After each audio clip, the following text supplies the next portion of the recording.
It's time to take 10 minutes for Torah with Rabbi Joel Finkelstein. Welcome to our discussion of Parshat Emor. Is your wife related? Look in the Parsha, we find that the Kohen is not allowed to go to any funerals. He should remain in the holy realm, the joyous realm of the Beit HaMikdash at all times. However, he can go to certain funerals, Kim l'sheiro hakarov elav, only to his flesh who are close to him. It goes on to say, Laviv limo, chivlavto, achuto Abdullah, that to his father, his mother, brother, sister, his sister who's not married, and to his son, his daughter. It doesn't mention his wife. So the rabbis say, no. The rabbis in Sifra, the official midrash of Vayikra, says that the Kim l'sheiro, you have to read it like this, not only to your flesh, semicolon, your father, your mother, your sister, your brother, child. Rather, it's a separate category, only to your flesh. Who is your flesh? Your wife. Why? Because it says earlier in Vayikra, when it talks about the forbidden relations, it says, don't sleep with your father's wife. She'er avichai. It's the flesh of your father. We see that a wife is the flesh of his of her husband. So when it says that the only one he can go to the funeral is the shero, only for his wife and his father, his mother, his sister, his brother, his children, God forbid. The proof that the Sifra brings, the Malbim affirms this as a very good proof. He says, is that source about the Sher Avicha, that after all, the wife is known as the flesh of the husband. The Rashbam says you can prove it from something else. Rashbam in Bava Basra says that you can prove it from, because it says, it says in Breshit that now a man will leave his wife, now that the woman was taken from the man, Adam and Eve. So therefore, man will leave his family and his father and mother, and he will cling to his wife, and they will be one flesh. So you want to tell me that the Kohen can only defile himself to his flesh? She'er basar is an expression. She'er basar. So the flesh. So if he can only defile himself for his flesh, well, the husband and wife are one flesh. So he can only defile himself for his own flesh, which is his wife. The Gemara in Sanhedrin, Daf Chasim Beis 28b, says something similar. That it says, only the one he's one flesh with, but not his fiancée. In those days, you would give the ring and you'd become a fiancée, and then they'd go into the chuppah at a different point and make the Shavuot Brachos, go into the house and live together, husband and wife. Until they live together as husband and wife, they're not one flesh. So therefore, he cannot go to the funeral of such a fiancée, only his actual wife, because then she becomes that one flesh with him. But Dod Tzvi says, of course, it's his husband's responsibility to bury his wife. After all, look at the story of Avraham. There's a whole parsha that he went out of his way to make sure he buried his wife. Of course, it's the husband's responsibility to bury the wife, even when he's a Kohen, he otherwise wouldn't go to a funeral.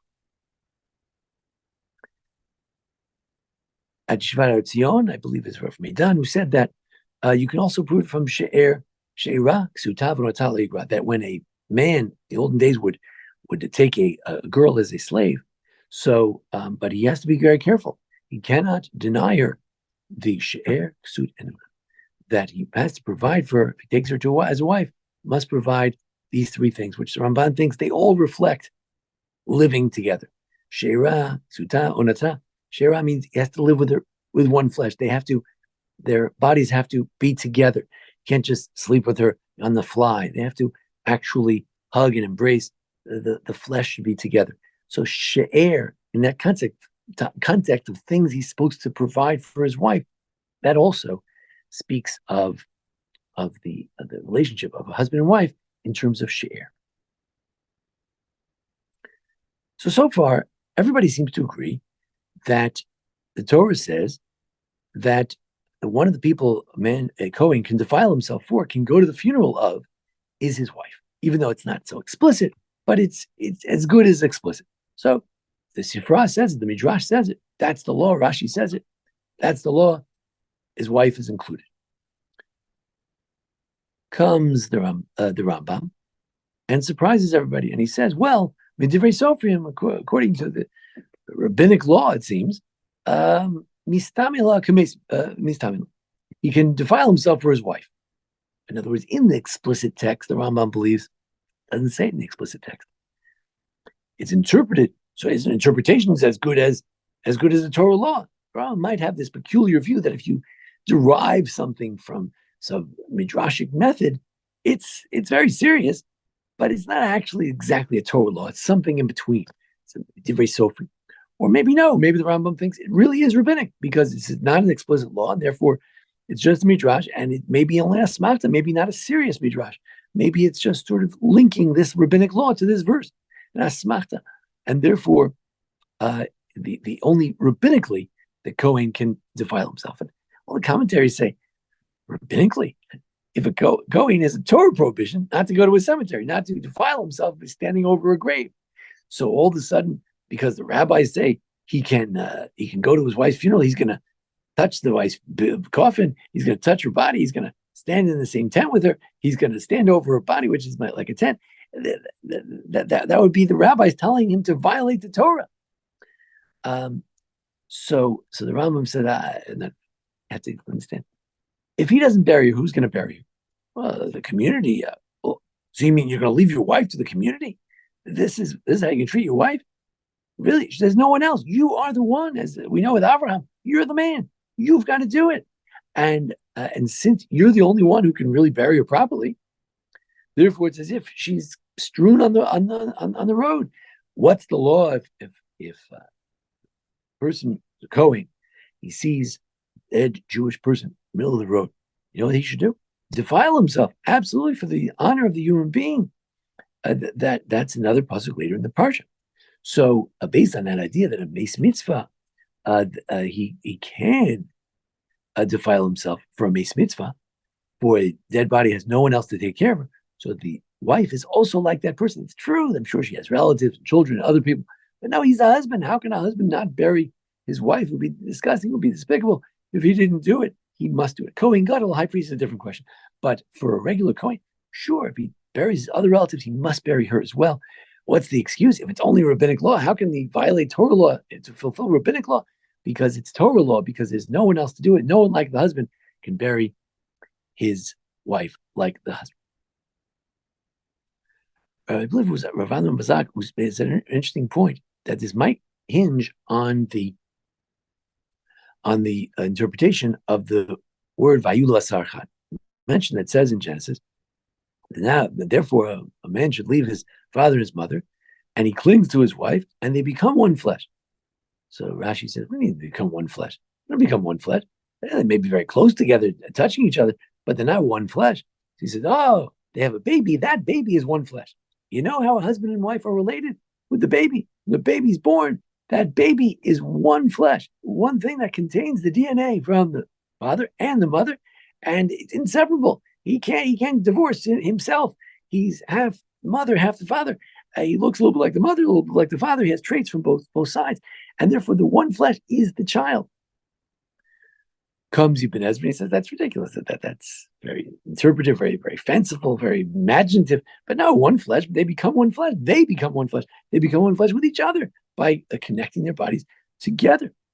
The Ramban says it's not just the flesh together, but it's also the notion that person is always longing for his wife. He can't take it to be one night away from his wife. He can't take it. He always wants to be with her. And then he says an interesting thing in Bereshis. He says a person leaves his family, and he learns an interesting thing. His wife is more closely related to him than his family. Many married couples don't get this. They get married and the husband can't separate. He's still mama's boy. He's still so attached to his mother. He sees his mother as sort of more connected. If there's a fight in the family, he sides with his mother because He's sort of still on his mother's side. No, he should realize that the closest relation is the spousal relationship. If it works right, the spousal relationship is the closest relationship that we have. That's the greatest flesh. That's it. That's the one. And therefore, that's why God arranged it, that it was etzem etzamai. That you see, it's true. Right now, man marries woman, their connection is somewhat tenuous, physically tenuous.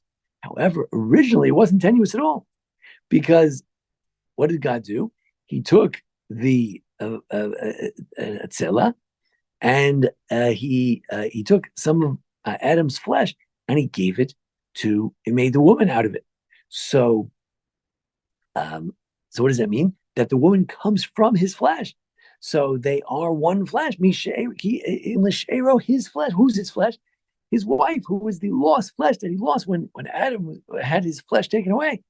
Now he gets it back. And that's why they're so connected. The Ramban says a husband and wife are so connected, they're always longing for each other because she comes from him. She's that missing piece. And therefore she is related to him. So, it's an interesting question. Is your wife related to you? In the early days when I was working on my family tree, I was a little bit lazy and didn't know all the names of all the spouses. And I figured, who needs spouses? They're not important. What the important thing in the family tree is the people I'm related to by blood. So this is my uncle, and this is my uncle's father, and my uncle's mother, and my uncle's grandparents. Well, that's my uncle's wife that she just married into the family, not a blood relative. And one of my relatives got very upset. They said, well, am I not on this tree? What are you talking about? And then I kind of realized, no, I made a big mistake. The spouses are part of the family tree. The in-laws are not in-laws. They are part of the family. The daughter-in-law is not your daughter, but she's connected in the family. Your mother-in-law, believe it or not, is part of the family, because marriage connects us in an actual physical kind of way. It's kind of mystical. It's kind of hard to put your finger on. It's not the most obvious thing. If you think about it, this is a very important point, that we are more related to our spouses than we are to our own so-called flesh and blood. Thanks for joining us here at the Baron Hirsch Congregation for a discussion of the Parsha. Join us each week for a discussion of the various Parshas and holidays. And thanks to our anonymous donor in honor of Avos Torah and the love of Torah. And thanks to Jason Lefkowitz, our producer. Thanks so much for joining us. This has been 10 Minutes for Torah with Rabbi Joel Finkelstein.